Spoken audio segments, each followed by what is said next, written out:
এই ছোট ছোট স্ট্রাকচার এই ছোট ছোট স্ট্রাকচার কিন্তু অনেকগুলো সেন্টেন্স গঠন করতে আমাদের সাহায্য করে।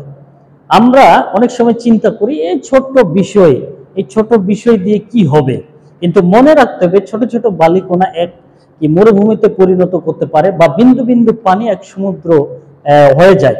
তো এরকম হলো বিষয়। ইংলিশেও এই ছোট ছোট এই সূত্রগুলো কিন্তু অনেক অনেক কাজ করে। সেই জন্য আমাদেরকে মনে রাখতে হবে। এখন আমরা দেখব যে হোয়েন দিয়ে আমরা কিভাবে একটা সেন্টেন্স গঠন করতে পারি, কিভাবে একটা প্রশ্নমূলক সেন্টেন্স গঠন করতে পারি। তো এখানে দেখা যাচ্ছে যে হোয়েন দিয়ে আমরা কি ধরনের প্রশ্ন করতে পারি। হোয়েন দিয়ে আমরা কখন বা সময় সম্বন্ধে জানার জন্য আমরা কিন্তু প্রশ্ন গঠন করতে পারি।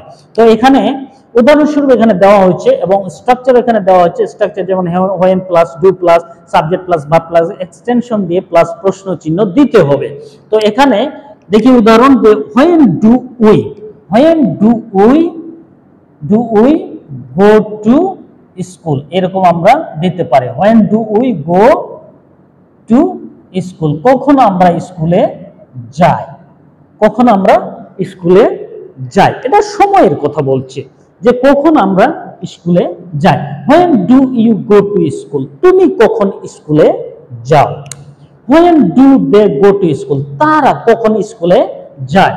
When do students go to school, ছাত্রছাত্রীরা কখন স্কুলে যায়। তো এই একটা দিয়ে আমি কিন্তু অনেক সহজে চারটা সেন্টেন্স কথা বলতেছি, মানে চারজনকে আমি প্রশ্ন করতে পারছি, এবং চারজনের যে বিষয়টা, যে অর্থটা কিন্তু একটাই বিষয়, যে সময়ের সম্বন্ধে জানতে চাইছি, তাই নয়?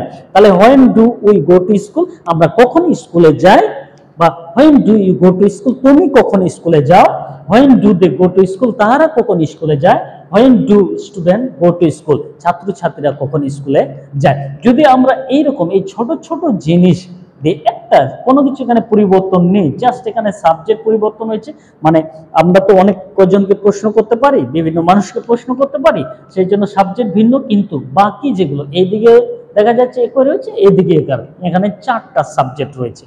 তো এইভাবে যে একটা দিয়ে কিন্তু আমরা অনেক কয়জনকে প্রশ্ন করতে পারছি।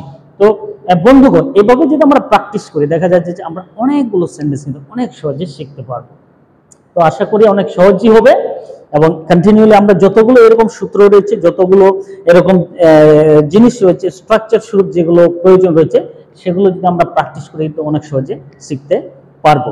তো প্র্যাকটিস করে কন্টিনিউলি, তাহলে দেখা যাবে যে আমরাও একদিন ভালো ইংলিশ শিখতে পারবো।